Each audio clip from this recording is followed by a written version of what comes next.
I am still really in love with this interior we built in the last episode, and it's the first interior I've done in quite a while. And honestly, I don't know why I put it off so much.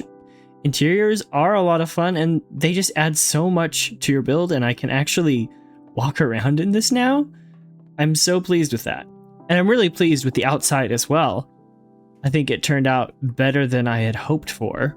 And today we are going to continue on improving this area right out in front of this lodge that we built.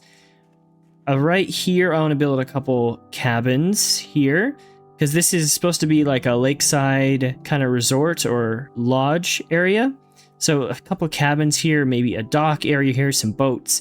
And then I really want to bring it to life with some trees and try what we can to kind of blend this shoreline a little bit. It's very plain with no plant life really or anything, so I'm going to try to see what I can do with that. And yeah, I'm just really excited to get into that today. So I'm going to start with building a couple cabins right here, and I did design the interiors for these. We're gonna try to continue strong with the theme of actually finishing our interiors for these builds. So without further ado, let's hop right into it and build some of these cabins.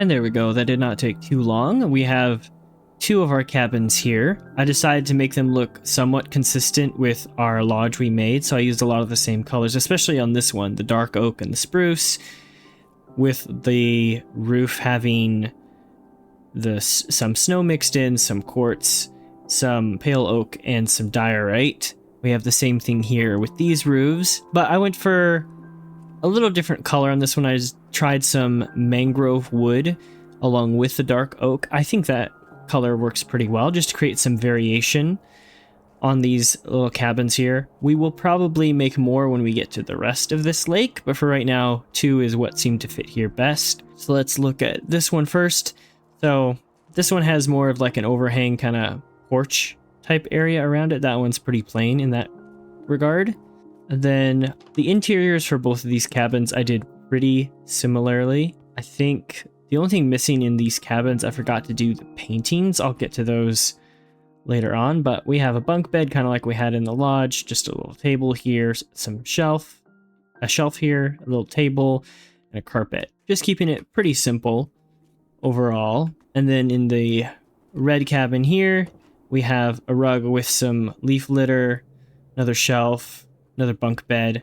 So pretty much the same layout, just a few different details. Yeah, I am really pleased with these cabins. Then the next major thing I want to add into this area before we get to some of the smaller outside details like trees and stuff is a dock coming out right here. I have been experimenting with it in creative, and I really like what I've come up with and how it turned out.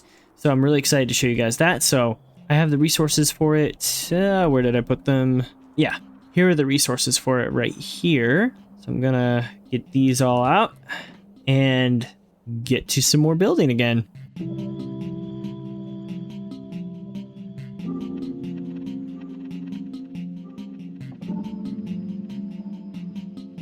And there we have our dock here.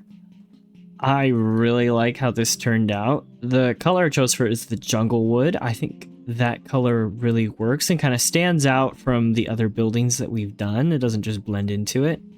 With this spruce trim on the outside, kind of creating a little bit of like a barrier, a rail, but it's very unintrusive, I guess would be the way to say it.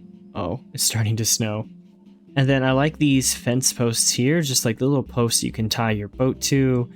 I use some mud bricks in here mixed with the jungle to kind of create some different texture on it. But overall, I really like the feeling of it. But my favorite details are underneath it. How we have the mud brick wall as kind of the supports for it. I was trying to create some like cross beams coming out from these posts, connecting and supporting the dock. So I think levers work really well to kind of create that angle. It's kind of the only thing in Minecraft we can use to create an angled look like that. So I really like that as the supports for the dock, and overall, yeah, I am so pleased with it. One thing I did think about doing was how I could incorporate snow onto the dock itself. And that's very tricky because, as you can see, it's all blocks that snow cannot go on top of, like slabs and stairs and fences. And I couldn't really find a good way to incorporate snow on the dock or making the dock look snowy. If you have ideas, let me know. I did add some snow piled up here at the front of the dock, so it's going onto it a little bit at the end here. Now, if there's enough wind, a dock like this maybe would be more windswept and not have as much snow, but I think a little bit of snow here and there might help it a little bit, but I'm okay without it. But if you guys have any suggestions or thoughts on how to actually incorporate some snow onto this dock, I'd be happy to hear that. The next thing I think we need to do is actually add some boats here to this dock. Maybe some like simple rowboats here, but definitely not normal default Minecraft boats. We need to build one of our own. So let me try one right here. Maybe right here on this side. If we do something like this for the front of the boat. Okay, and then I think that's good for like the head of the boat. We got the stairs here, and then if we kind of mirror that on this side, something like this. If we use shelves to make the side of the boat kind of come out a little bit more from those stairs, but not a full block, I think that'll keep the size of the boat relatively small. We're gonna have to remove some of this ice for the floor of the boat. How does that look for the shape of the boat? Is that believable as a boat? I think so. Something maybe in the middle for the oars to go on. I think hanging signs would work. I thought of this, maybe some candles as like basically like the oar holders. If you were sitting in this boat and rowing, the oars would be able to go through these holders and then you can row your boat across the lake. I think that works. Yeah, I like that. I like that for just like a nice simple boat. There's not too much detail we can get in something so small, but I think this will work. And I think I'll build maybe one more boat here at this dock. Maybe we build another boat right about here on this side. And we'll make this one out of warped wood.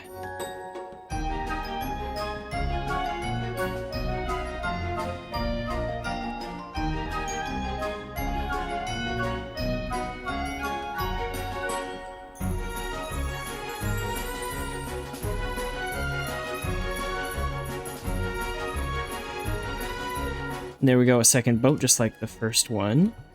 I think with those, let's take a look from further back and see how our dock looks with a few boats there. Yeah, I really like that. I think that is coming together really nicely. This whole area is coming together really nicely. But I think the next step will be to add a few details. And the first one I want to kind of tackle is the, the lake edge, the transition here from the ice to the snow. I experimented with this, I think 2 episodes ago. I was trying to create cattails here along the edge of the lake, and I was using some of these glass panes and the candles, which I think I like, but someone suggested using some chains as well. So I think maybe a mixture of chains and glass panes for the plants, which the chains will help because the thing about the glass panes is they have to always be on a diagonal. They can't be right next to each other. Otherwise, if I had one here and one here, they would connect. But then I can put more chains here and they will not connect. So I can create some denser areas of cattails. So I think between chains, glass panes, and candles, we can kind of fill this out. Let me tear all this down first to start with so we can kind of have a clean slate to work with here first. So what I think I want to do with these is go in small patches, more dense patches, and kind of it'll thin out and do different patches rather than trying to create it like a uniform look all the way along. I think it'll be better if it's in smaller patches. So let's start first with figuring out just the placement. So if we have some chains here, if we just do a fairly dense patch of it, even going onto the snow here actually, and we can mix in some glass panes after. Okay, if we have that as our main patch of the cattails, and then kind of have it thinning out a little bit from there.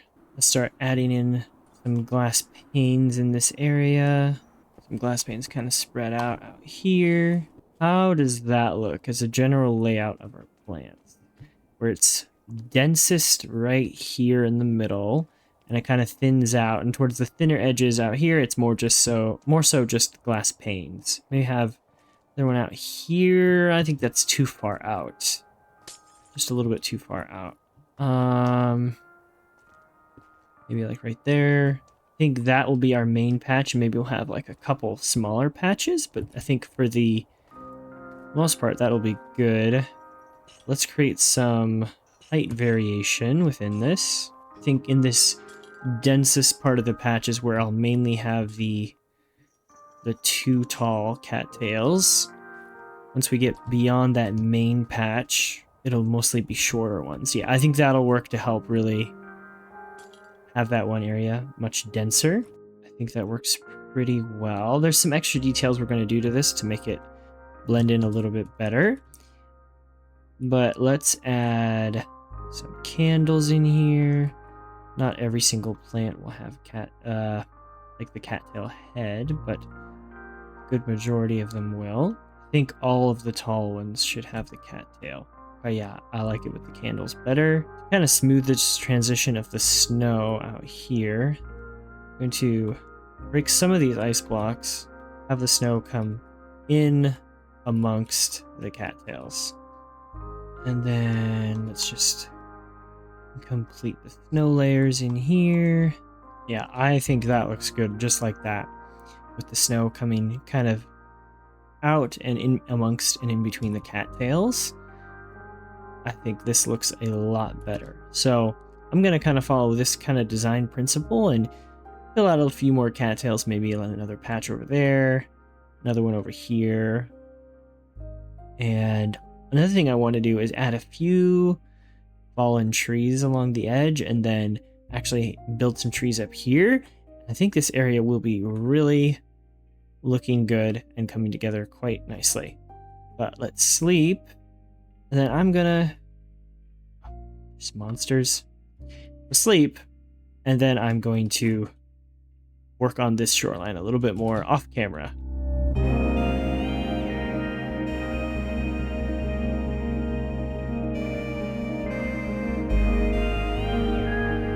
Alright, I have finished putting the cattails that I wanted along the edge here. So I put another major patch right here, and then a few patches over there. But the main thing I added here is this fallen tree, which I really like. And I used the tough wall and pale oak fences to create the vertical branches, because on the other trees I've designed, I've used the slabs and that, but obviously that will not work on branches that are sticking straight up. And yeah, I quite like how this area is turning out. I added these benches. I am really proud of these benches with the shelves, trapdoors, but then the signs for the back of the bench. From this angle, you see the whole gap there. I think that really turned out very nicely. And then we have a little picnic park bench here. I don't think I'm going to add a path necessarily here. You can kind of imagine that there is a path underneath the snow, but it's just kind of covered up. I'm not sure how I would make a path in a snowy area like this. The next thing I want to add to this area now is the actual trees, which I think will really, really bring it together. But first, we have to talk about something. We have to talk about these trees here, which I originally designed with the intent to put them in this area, in this first build that we did. And things I like about these trees is definitely the color palette. Overall, I'm still happy with all the block choices I made. The pale oak leaves work really well for the branches, but I think just kind of like we did for that area up here, we're going to have to scale down these trees a little bit I think these branches are too big, because in there I'm going to want to put these trees a little bit more densely for like a forest and here and there. And these trees are not going to fit very well. So I'm going to design some trees that are kind of scaled down a little bit for that area, but you'll see them once I build them. So I'm going to start building those trees right in here along this shoreline to help really bring this area together. And then we're going to have to get rid of these shulker boxes and these cocoa beans that I put here. But let's jump into building those trees now.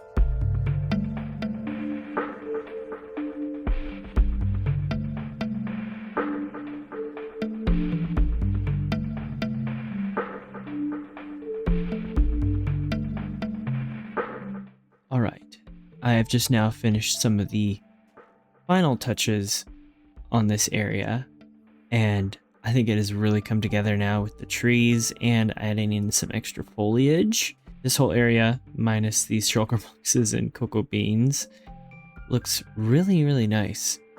Oh, and if you're wondering why my happy gas is just stopped there, I just have a data pack where I can name a harness to make a happy gas stop and not move when I am off of it, because I just find that behavior very annoying, so that's why he's sitting still. Let's do a final walk through here. Go past our dock.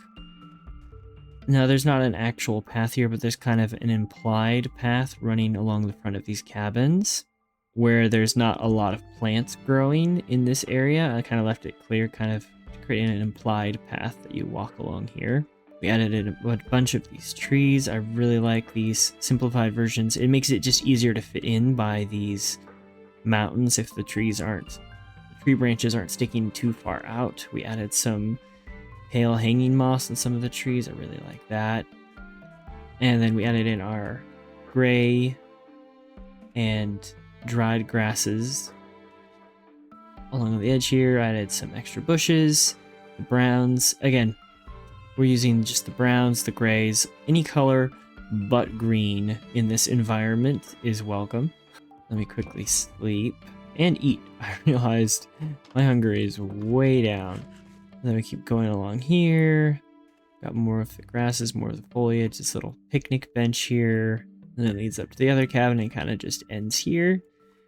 But overall, I really like all of the atmosphere, all of the detail we're able to fit into this area in this episode. So far, of anything in this whole new area, this new project we started, this is the most detailed, I think the most filled out of any area. And I think it definitely gives us a good idea of where to go in the future as we fill out the rest of this area and the details and build it. I think this is a good baseline, a good test for how we're going to do the rest of it. But let me know what you guys think of this in the comments. I definitely having so much fun just designing all the little details for this. It's not a huge build this episode. It's actually pretty tiny, just these cabins, the stock, but overall it adds so much to our world, and I'm really enjoying working on this project piece by piece. But that is about all I have time for in today's episode. I really hope you guys enjoyed it. Thank you so much for watching, and I'll see you guys in the next episode. Bye!